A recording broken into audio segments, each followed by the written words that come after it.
আসসালামু আলাইকুম এভরিওয়ান, আশা করি সকলে ভালো আছেন। তো আবার একটি বিকেলে ঘুরতে বের হলাম।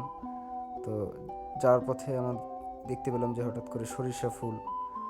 তো সরিষা গাছগুলো তো এখন আপনার মানে শেষ সিজন, এখন সরিষা পাকার অপেক্ষায়। তো আমি কাঁচা একটা সরিষায় ছিঁড়ে হাতে নিলাম এবং আপনারা দেখতে পাচ্ছেন যে এই সরিষাটা ছিঁড়ার পরে আমার হাতে যে বীজগুলো আছে এই বীজগুলো থেকেই মূলত সরিষাগুলো সরিষার তেল তৈরি হয়। এই গাছের এই ফুলগুলো মানে শুকিয়ে ভিতরের এই বীজগুলোকে বের করে তারপর মেশিনে প্রসেস করে তারপর মূলত সরিষার তেলটা বানানো হয়। তো আমরা আমাদের গ্রামের বাড়ি এসেছিলাম এই নির্বাচনকে উপলক্ষ করে।